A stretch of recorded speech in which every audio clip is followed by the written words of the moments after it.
It's Wednesday, June 22nd, 2016, and this is KBIA's Views of the News. Our weekly roundtable on media behaviors comes to you from the Futures Lab studio at the Reynolds Journalism Institute. I'm Amy Simons, and here with me are my colleagues Mike McKean and Earnest Perry. On our program this week, Donald Trump bans the Washington Post from campaign events, dumps campaign manager Corey Lewandowski, and is thought to be creating his own TV news network. We'll talk about another crazy week on the campaign trail. A new FAA ruling on the use of drones means news organizations could be flying without restriction by the end of the summer. And who owns the intellectual property a journalist produces on the job? We'll talk about why BuzzFeed's making it very, very clear to employees that it all belongs to the company. No ifs, ands, or buts. There's a lot more that we'll hopefully get to as well, but we'll start with the tireless work we've seen from journalists working in Orlando covering the Pulse shooting. We were off last week, so we didn't have much of an opportunity to talk about it and the amazing depth the coverage took, from the crime scene to the detailed profiles of the dead and the hundreds more who were hurt, to the solidarity events held around the globe, to the political implications and gun debate. This shooting stands out. There are the obvious reasons: the fact that it was the largest mass shooting in U.S. history, the circular debates in Washington about gun control. But this is the first time we've seen a large-scale hate crime on this level targeting the LGBTQ community, and it's causing some to be critical of journalists who identify as such, claiming that they're incapable of putting their biases aside. So I want to play a couple of different clips for you and ask you, is this aggressive journalism or activism? Let's start with this interview. It's CNN's Anderson Cooper talking to Florida's Republican Attorney General. I talked to a lot of gay and lesbian people here yesterday who are not fans of yours, and who said that they thought you were being a hypocrite, that you for years have fought, you've basically gone after gay people, said that in court that gay people, simply by fighting for marriage equality, were trying to do harm to the people of Florida, to induce public harm, I believe was the term you used in court. Do you really think you're a champion of the gay community? Let me tell you, when I was sworn in as Attorney General, I put my hand on a Bible and was sworn to uphold the Constitution of the state of Florida. That's not a law. That was voted into our state constitution by the voters of Florida. That's what I was defending. Had nothing to do, I've never said I don't like gay people. That's ridiculous. But do you worry about using language accusing gay people of trying to do harm to the people of Florida when doesn't that send a message to some people who might have bad ideas in mind? Anderson, I don't believe gay people could do harm to the state of Florida. But you argued that in court. My lawyer argued a case defending what the Supreme Court allowed the voters to put in our state constitution. But you were arguing that gay marriage, if there was gay marriage, if there was same-sex marriage, that would do harm to the people of Florida, to Florida society. That it was constitutional to put that in the Constitution. Are you saying you did not believe it would do harm to Florida? Of course not. Of course not. Gay people. No, I've never said that. Those words have never come out of my mouth. But that is specifically what you were arguing in court. No. What we argued was it was in the Constitution of the state of Florida. So first, a point of clarification before I ask you what you think about this. This actually was not the largest mass shooting in U.S. history, the largest in modern mass history, Wounded Knee being larger than that. But what do you think about this interview? Anderson Cooper being overly aggressive in his questioning, or was he fair in what he did there? I think he was fair in his questioning. I think that he was aggressive in his questioning. I think that she was sort of caught a little bit off guard about the direction in which he was going. I'm not sure that this sort of fits into the context of of the coverage of this particular incident, but I think that his questioning was valid. And I think that the gay community in Orlando, Florida, and in the state of Florida have been pressing this for a while, and here was an opportunity. He took that opportunity, and in some ways, it was probably the best opportunity he was going to get to really push her on that. I mean, I could make the argument that the timing was a little bit questionable when they were there, and she was there ostensibly to talk about what sort of state support there was going to be for families of the victims and that sort of thing. On the other hand, a politician like the Attorney General of Florida exploited to her own advantage what she said and did against the gay community as a politician. She's trying to get benefit from what she's having to say about support that the state of Florida is giving to the victims. So she can handle it. And the thing that I actually liked about what Anderson Cooper was doing is he was confronting this conflict on the air in real time, and journalists ought to do that more often. And frankly, the only reason I suspect that kind of questioning came up at all, on air at least, is because of Anderson Cooper's, quote, bias as a gay man. He was willing to go there when other journalists probably shouldn't. I just wish journalists would be more willing to, go after politicians and public figures like that more often. I agree with what you're saying there, Mike. I mean, I think throughout this mass shooting and the other mass shootings that have happened, that journalists need to be very upfront with politicians about where do you stand on the gun control issue? How can you equate the Second Amendment right to bear arms with these mass shootings and say that if any piece of legislation is passed, then that we're headed down this slippery slope, which is one of the arguments that continues to pop up over and over and over again. But it seems like every couple of months, here we are, right back talking about this issue because there's a mass shooting going on in which someone has been able to get their hands on a weapon and use that weapon indiscriminately against, pick a target. This time it was gays. Before a year ago, it was Charleston and the Emmanuel Church shooting. Going back all the way back to Columbine. Yeah. Well, go ahead. I'm sorry. No, I was going to say, I think another aspect of Anderson Cooper's alleged bias is probably more important or interesting to me, at least, is his decision not to mention the name of the shooter in Orlando. I mean, this isn't the first time that a TV journalist especially has said, on my show, we're not going to say the killer's name because it should be about the victims. And he has done that in the past as well. I mean, he had more of a reason to respond emotionally just as a human being and a gay man to this whole situation than maybe in previous shootings. I just think that on the face of it, it's wrong to say that if you don't mention the killer that somehow you're doing your duty as a journalist. We need to explore the killer's motivations, their history, their connections. All of that is useful for the public to know. But it is okay to say, in the context of, we're going to talk in the next hour about the victims, you don't have to bring the killer into it in that context. I agree. Well, let's take a look at another example. This one comes from Sky News. It's a roundtable discussion among 3 journalists analyzing their colleagues' work. Mark Longhurst is the host of Press Preview. Julia Hartley Brewer and Owen Jones are his guests. We've got to be clear, if he went into a synagogue and killed innocent Jewish people, as we've got people in the past who've done that, disgusting anti-Semitic terrorists, we would call it out for what it is. This person is a homophobic terrorist, wherever else he is. Presumably he's got some twisted view of Islamic fundamentalism to justify his, even though he's just a knuckle-dragging thug and bigot. At the end of the day, this was a homophobic hate crime as well as terrorism. Has to be called out because I have to say, on Sky News and other lots of news channels, there's not been many LGBT voices that I've personally heard myself. And people have to understand, as LGBT people watching this and elsewhere, that they look at something like this and it is one of the worst atrocities committed against LGBT people in the Western world for generations. Well, it has to be called out as such. It's something that's carried out against human beings, isn't it? No matter LGBT, what. Because let's just make this point that you cannot say this is a worse attack than what happened in Paris, where again innocent people were actually. LGBT people. I think that we've got a warning, or at least a call from. Just going to move it across.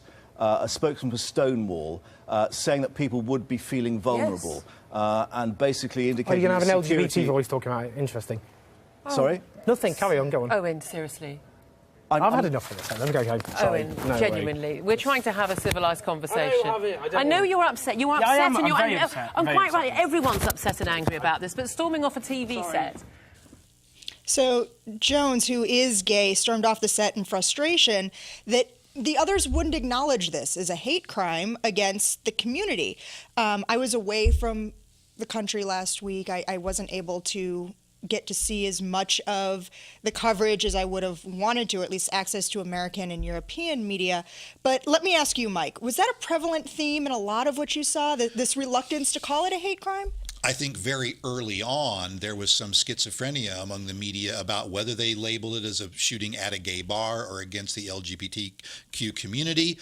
After a while, I think most, at least of the mainstream media, did focus on that aspect of the story. And what I think that the journalist from The Guardian makes a pretty fair point, whether you agree with him storming off the set or not. Why can't it be both things at the same time? It was a terrible attack on the gay and lesbian community, and it was also a politically motivated terrorist attack. It can be both things. Yeah, I just think the level of frustration that you could actually see it and hear it from the gay community about calling this what it is. I mean, this was an attack on their community, and yes, there were terrorist implications involved. There was this sort of link to ISIS, and a lot of the initial coverage all focused in on the fact that he was saying that he was doing this in support of ISIS and in support of Islamic terrorism.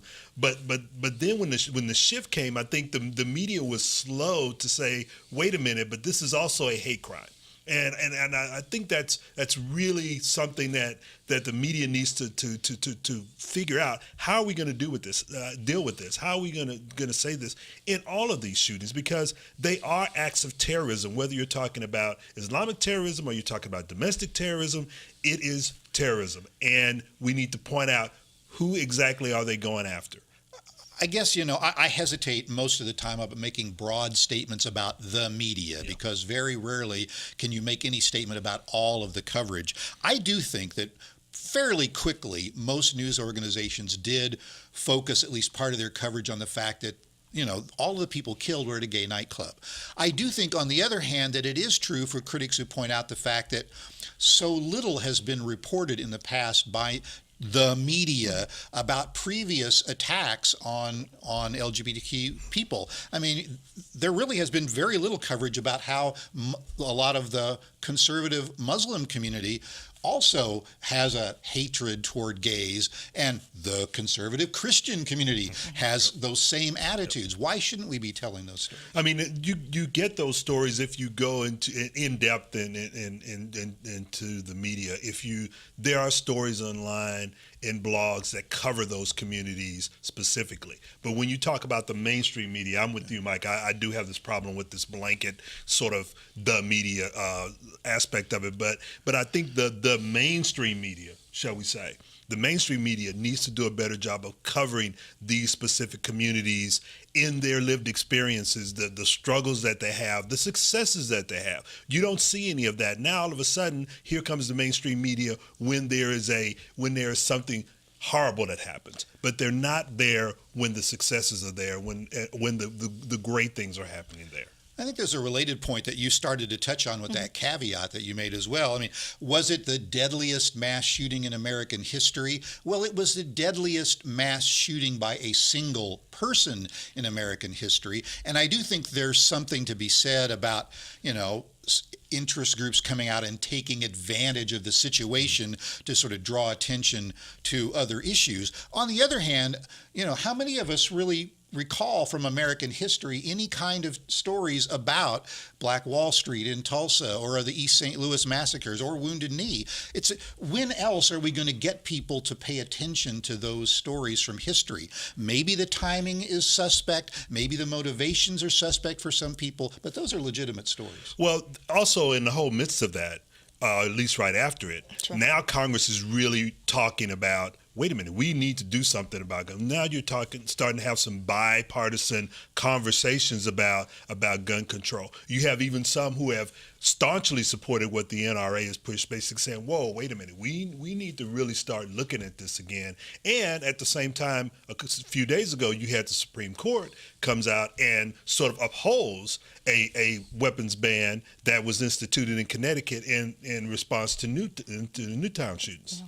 Well, just one last thing, because Yes. it was the very first thing that you brought up on this subject, which is basically, are gay journalists too biased to cover the Orlando shooting story? And I just think that's a ridiculous question for others to ask, not for us to talk about. I mean, can black people not report about issues of African Americans? Can women not report on women's issues? Can white people? That was not Suddenly a question. Nobody can report on anything. That question was not one we heard a year ago this time coming out of Charleston. Right, exactly. When there was another mass shooting, the idea of can black journalists cover that shooting in the same way and do it fairly? But I think a lot of this revolves around Anderson Cooper and the fact that in his statements, he said he said again, that he's gay. There's a connection there. He choked up and cried in reading those names, and I think that's where a lot of this controversy, if you want to call it that, sort of popped up when people say, "Well, whoa, wait a minute, isn't the fact that he's gay and he's biased sort of seeping into his journalism?" Well, he's human,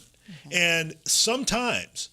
You can't, as a journalist, you can't remove yourself from a story, especially when it hits home like that. And I'm pretty sure that I saw some African American journalists who are close to churches and close to their religion choke up during Charleston when that coverage was going on. So I think this whole myth of a journalist not having any feelings when covering a story needs to be dealt with in a much informed way than what it is.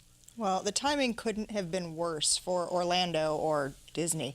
Just as the immediate impact of the Pulse shooting was past, another major breaking news story in that city, an alligator attack at Disney World resulting in the death of a toddler. And we begin tonight with that devastating headline from Disney World.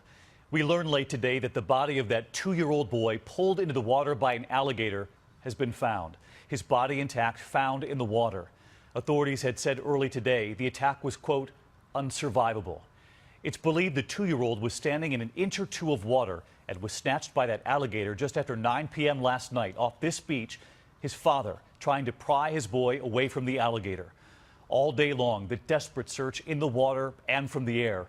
And tonight, the discovery and new word coming in from Disney, the parent company of ABC. This on the same day Disney was hoping for nothing but good press as it opened the doors of Disneyland Shanghai.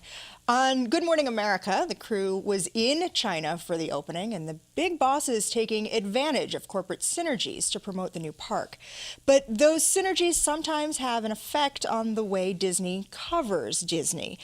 For instance, CBS and NBC included a pretty hard look in their coverage at the signage around that man-made lagoon and the lack of warning signs that there were alligators in there and there was potential danger. Yeah, I'm kind of surprised when in so many ways they handled the story correctly. They decided to forego the coverage of the Shanghai Disney thing. They acknowledged in David Muir's Open that was their parent company. They spent several minutes on the story as their top story. But why then didn't they cover that particular question about critics saying that the signage wasn't clear enough? It smells bad, even if it wasn't intentional. Yeah, it makes you wonder whether or not they were concerned about some liability issues, which they're going to have to deal with in terms of legal case, pending legal cases involving this. That was the first thing that I thought about when looking at the story. We should also note, of course, that all of these corporate media organizations have conflicts of interest in covering themselves. I mean, NBC News, the parent company, operates Universal Orlando theme park. A direct competitor right across town. Right. And every one of these big media conglomerates has conflicts of interest. It's just a question of how do you cover yourself? Well, and this is something that Disney has dealt with extensively with ESPN. I mean, over and over again, they get caught into these conflicts because of ESPN's ties to NFL contract or Major League Baseball contracts, and it is actually seeped into their news product when they're trying to promote the park, and while at the same time, saying that the news division is separate and independent, and then all of a sudden you see all the news stars showing up at Disney to promote the park. The next event or whatever it's a problem for them. Well, there was a big win for newsrooms across the country. The FAA announced it's easing up regulation on commercial drone use. Bottom line, by the end of the summer, newsrooms across the country will be able to fly unmanned aircraft. Mike, a lot of journalists out there celebrating this decision. And it is good news because we've been waiting for a couple of years now for the FAA, which basically put use of drones on hold for any commercial purpose, including news coverage, until they came up with a compromise that took into account both the economic interests, the privacy interests, and the safety interests. And what they've come up with is, I think, a pretty decent first compromise. I mean, journalists or anybody else, you have to operate after taking a test. You got to pass a test. You got to fly under 400 feet. You got to fly within line of sight of the operator. You can't fly over places like airspace over airports without getting permission. So all of that's pretty good, but there's a lot of fuzziness that's still out there too. I mean, we don't know how well privacy concerns are going to be dealt with under these federal laws. We know that state governments have a hodgepodge of rules about drones covering everything from, can you cover private property with a drone? Can you fly over CAFOs, these ag, operations? Can you fly over critical infrastructure like nuclear plants and dams and things? Can you fly over first responder situations? There's even some states that have laws against voyeurism. What does that mean? And so we've got to be able to figure out what the law is really going to be about. Does federal law supersede state law? And do we make sure that we really aren't just using politics to exclude certain kinds of coverage? The one stipulation that I really looked at was you can't fly over people, And I'm going like, okay, how's that going to work if you're trying to cover an event? Be it a spot news event or even a parade or something like that. How's that going to work? I mean, is it going to be one of these where the drone is sort of 400 yards up over to the side and then viewing down this way? I mean, what kind of a shot is that going to be? How can you hover around? I mean, that's probably going to be one of the biggest issues that news organizations are going to have to deal with is they really need to have people in most of their shots. Yep. How is that going to work if you can't fly over people? And on the other hand, I don't dismiss the notion that privacy is important. I mean, you could use a drone from, quote, public airspace to do things that you couldn't do with a camera before. You could look into someone's office or their bedroom or whatever from public space. We have to have some regulations that make sure that people's privacy is protected. And I completely understand the safety issue. I mean, it's to me, yes, you're controlling it, but what if there's a mechanical breakdown and that drone comes down?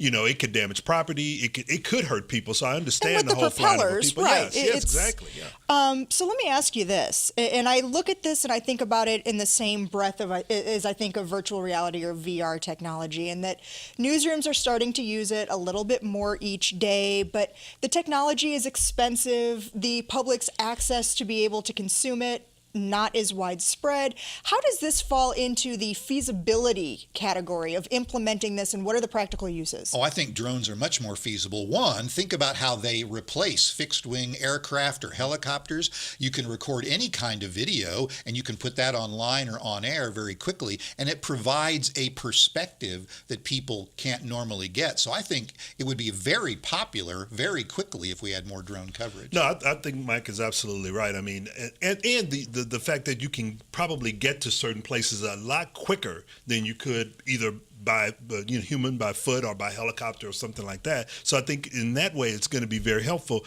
But I think there are some security issues. I think there are safety issues, and there's definitely going to be some legal issues in terms of what is private, what is public, those sorts of things. Okay, so let's say you're at work and someone offers you some dough on the side if you agree to moonlight and help them with a project that's not all that different than what you do at your day job. Do you do it? Maybe you should think twice. 2 women who worked for BuzzFeed Motion Pictures got the axe after they appeared in a non-BuzzFeed online video series, violating the publication's exclusivity rules. The company justified firing the 2 women, saying that all the work that they do belongs to BuzzFeed, that the company has made a commitment and an investment in them, and that they expect the same in return. In a lot of ways, this is really not new. No, I don't think companies, including media companies, have non-compete agreements in their contracts. I mean, they have agreements that say intellectual property created on the job belongs to the company.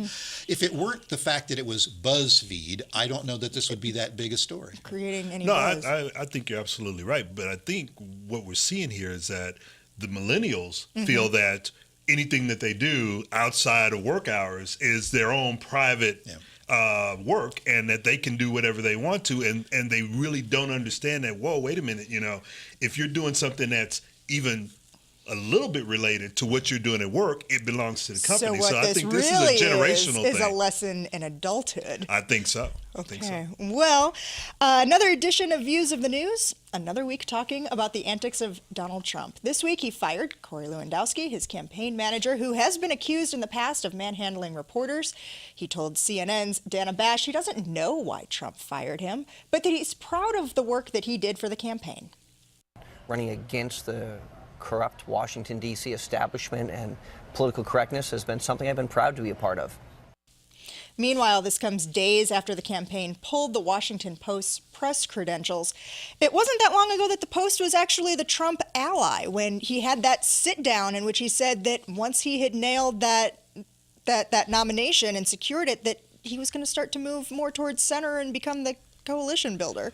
It moves from one wacky thing to another. I mean, you fire your campaign manager after a family meeting, which means that all the Trump family was there, and they just all of a sudden walked out and decided, "Oh, you're fired." It's almost like watching The Apprentice. Yeah, I didn't see that for years. You know, it was eerie like that. And then to say, okay, Washington Post, you're not going to get any press credentials. If you're going to cover it, you're going to have to cover it from the general audience. And if we spot you in the general audience, we're going to kick you out. I mean, it is just the weirdest thing in the world.